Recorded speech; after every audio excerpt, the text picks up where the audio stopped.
안녕하십니까. 이번 저널 미팅 발표를 진행하게 된 석사연구원 이화환입니다. 제가 준비한 논문은 Electroencephalogram Signatures of Loss and Recovery of Consciousness from Propofol로 저널명은 Proceedings of the National Academy of Science of the United States of America이며 멀티디스플리너리 사이언스 분야에서 Q1 88%에 해당하는 저널입니다. 본 논문을 선택한 이유는 지난번 발표와 같은 주제인 사람이 의식이 없는 상태로의 진행 과정에서 뇌파의 변화를 확인한 논문이며 주파수 분석에서 뇌파 변화에 따른 뚜렷한 특징을 확인하여서 선행 발표 논문의 결과를 보완하기 위해서 선택하게 되었습니다. 먼저 지난번 발표했던 연구 결과에 대해서 간략하게 말씀을 드리겠습니다. 결과는 크게 두 가지가 있었는데요.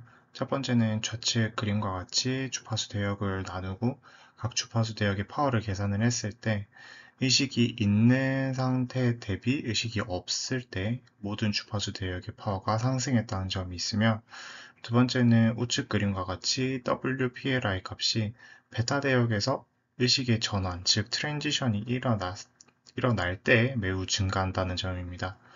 본 연구에서는 좌측 주파수 분석에서 나타났던 결과와 비교되는 부분이 있었으며 이를 말씀드리도록 하겠습니다. 먼저 메소드입니다. 실험 프로토콜은 아래와 같으며 총 10명의 건강한 피험자를 모집하였습니다. 프로포폴은 우측 상단 그림과 같이 총 5단계로 혈중 농도를 계산한 뒤에 주입하였고 피험자를 마취시켰습니다. 피험자가 의식을 잃었는지 그리고 다시 회복하였는지 확인하기 위해 청각 자극을 들려주고 이에 버튼을 눌러 반응하도록 하였으며, 청각 자극은 음성 자극과 비음성 자극으로 구성되어 있습니다.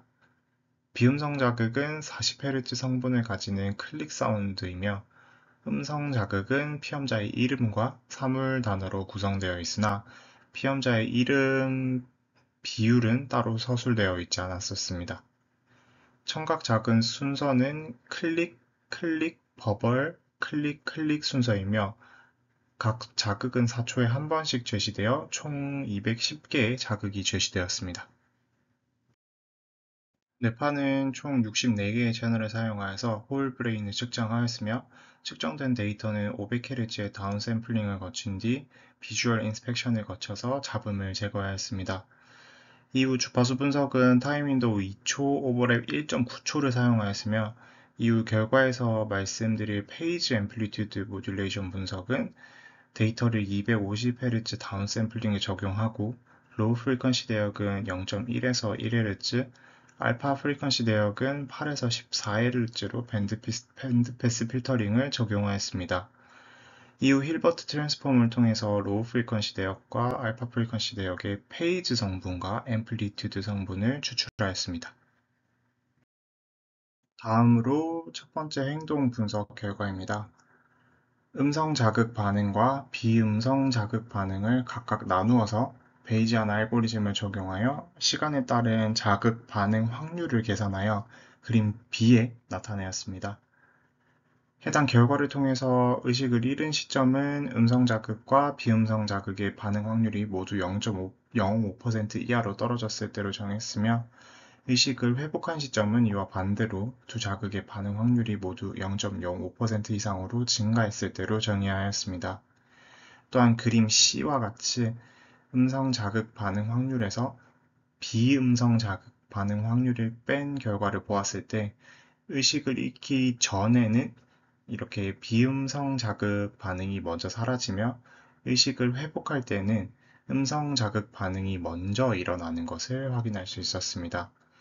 이는 그림 D와 같이 10명의 피험자를 평균했을 때에도 역시 같은 경향을 나타냄을 확인할 수 있었습니다. 다음은 주파수 분석 결과입니다. 그림 A는 앞선 자극 반응 확률에 따른 의식의 소실 및 회복 시점을 나타내며, 그림 B는 전체 피험자를 평균한 타임 프리퀀시 맵, 그림 C는 그림 B의 주파수 파워를 로우 프리퀀시, 알파, 베타 대역으로 구분하여 주파수 파워를 시간에 따라 나타내었습니다. 위의 그림에서는 피험자가 의식을 잃음과 동시에 로우 프리퀀시 파워와 알파 파워가 증가하며 의식을 회복하면 해당 패턴이 사라짐을 확인할 수 있습니다.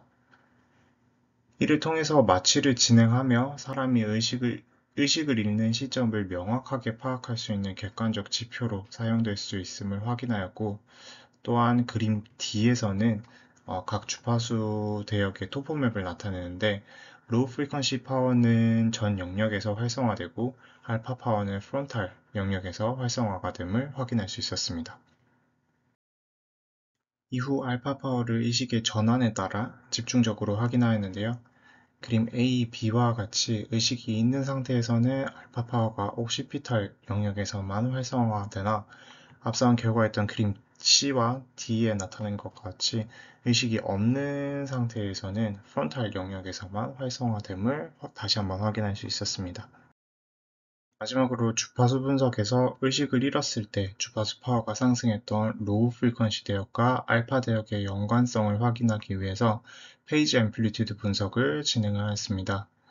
그림 A는 역시 자극 반응 확률에 따른 의식의 소실 및 회복 시점을 동일하게 나타내며, 그림 B는 로우 프리퀀시의 페이지에 따른 알파 앰플리튜드의 변화를 각 시점에 대해서 나타내었습니다. 이를 그림 C에 조금 더 자세하게 나타내었는데요.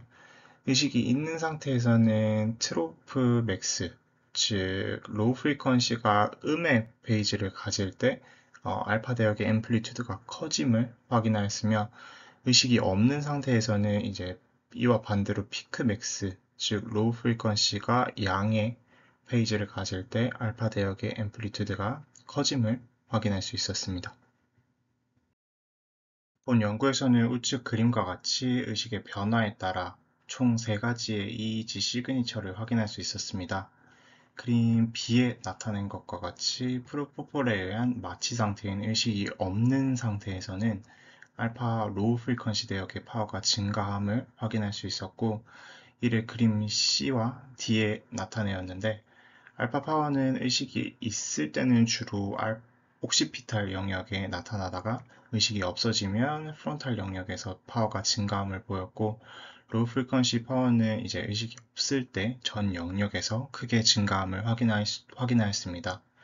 마지막으로 그림 E에 나타낸 것과 같이 알파 대역과 로우 프리퀀시 대역의 페이지 앰플리튜드 성분까지 의식을 잃거나 회복하는 시점을 파악하는데 객관적인 지표로 사용한다면 매우 높은 정확도를 가질 것으로 생각됩니다.